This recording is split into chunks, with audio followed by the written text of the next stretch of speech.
interesante que en ambos casos vemos que hay un desarrollo reciente de reconocimiento y consolidación de esos derechos, tanto en normas como en la aparición de instituciones, entidades que revisan y pues que reconocen y sí, que están detrás de esos derechos.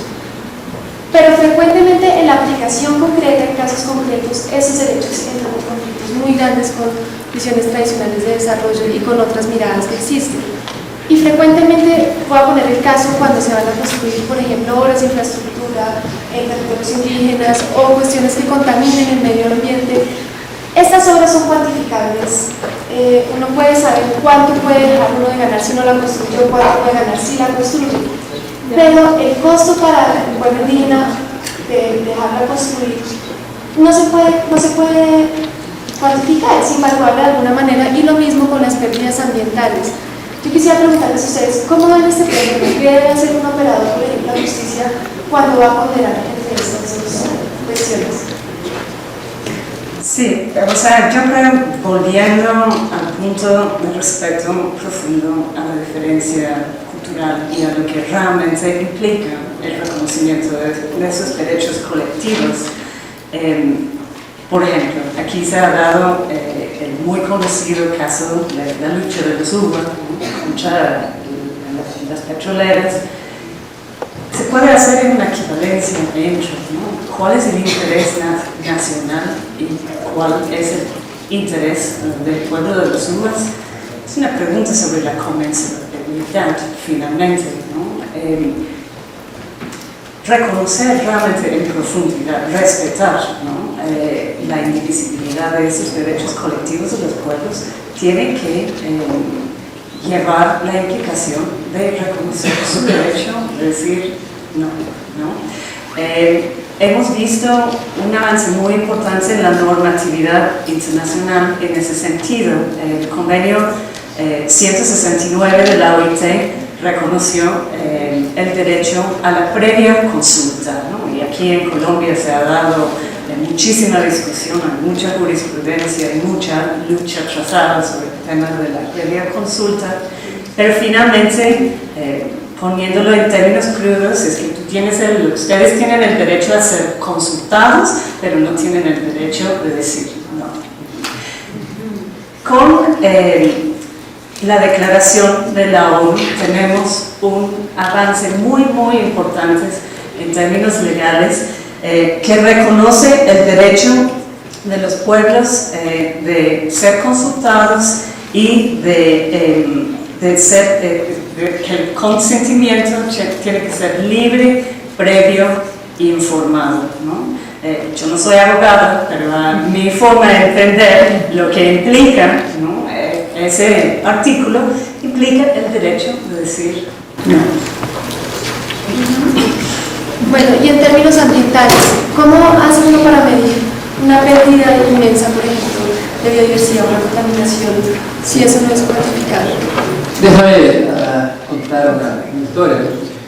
Cuando yo trabajé más que 10 años como fiscal de medio ambiente en la ciudad de São Paulo, que es una región metropolitana de 18 millones de personas, cuando antes que empezase el nuevo puesto en la fiscalía, un amigo me dice, bueno, vas a un nuevo puesto, congratulaciones, pero allá vas a encontrar dos tipos de problemas, los insolubles y los irrelevantes. Por supuesto que hay muchísimo eso, pero había algo de verdad, porque hay algunos casos que la dimensión de la protección del medio ambiente es muy evidente. Una empresa que está contaminando el río, o entonces una devastación, que lo que tienen que hacer es impedirlos. Y por supuesto que aunque exista problemas técnicos de evaluación de los costos, de cuánto vale una contaminación del río, hay una tecnología que se puede también utilizar, métodos que son utilizados en otros países, aunque sea una cuestión problemática, no es una cuestión filosóficamente tan difícil cuanto el otro tipo, los insolubles. ¿Qué tipo de cuestiones? ¿Qué tipo de cuestiones estaban en la cabeza de mi amigo cuando me decía eso? Déjame darle un ejemplo en la región metropolitana de São Paulo hay los reservatorios de agua a donde viven ilegalmente, porque son regiones protegidas por la ley, cerca de 2 millones de personas. Por supuesto que hay un conflicto, no se puede pensar en defender el medio ambiente simplemente sacando 2 millones de personas que viven en regiones irregularmente. Por otro lado, la simple regularización de esta ilegalidad sería un incentivo inmediato a nuevas infracciones, a nuevas ocupaciones ilegales. Bueno, eso es un tipo de problema complejo que envuelve desde un punto de vista práctico cuestiones políticas, cuestiones orzamentales, pero también desde un punto de vista filosófico, un conflicto entre dos valores, el derecho a la moralidad y el derecho al medio ambiente, que son valores metafísicamente más incomensurables. Porque, ¿qué vale más? Un secretario de Medio Ambiente dice una vez, bueno, la Fiscalía promueve una acción para proteger el medio ambiente, y otro ramo de la Fiscalía de la protección de los niños promueve una acción para crear una escuela porque hay niños que tienen derecho a la educación en el mismo sitio a donde no debería existir nadie. Entonces, la cuestión es mucho más compleja, demanda una comprensión del derecho y de esa dimensión de inconmensurabilidad mucho más compleja. Entonces, yo creo que hay tipos diversos, no necesariamente insolubles, pero no tan fáciles, ni tan irrelevantes como decía. Es cierto. Bueno, y para decir estas cuestiones hay otro tema que es importante, que es la participación. Ahora, yo entiendo lo que cuentas de la Declaración de las Naciones Unidas que habla de consentimiento libre, previo e informado, pero eso todavía está muy lejano en la práctica. En Colombia, por ejemplo, ese tema yo lo veo muy lejos y en otros países también. Mientras tanto, lo que hay es procesos de participación y procesos donde se toman en conjunto las decisiones. ¿Cómo hacer para que esta participación sea real, para que esos procesos donde liberan diferentes culturas realmente reconozcan a ese otro que hay esa cultura diferente?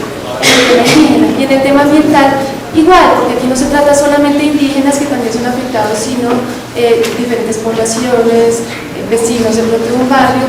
Entonces, ¿cómo piensan ustedes, cómo ven esa participación y qué influencia puede tener finalmente en la decisión que se tome dentro de los diferentes presupuestos?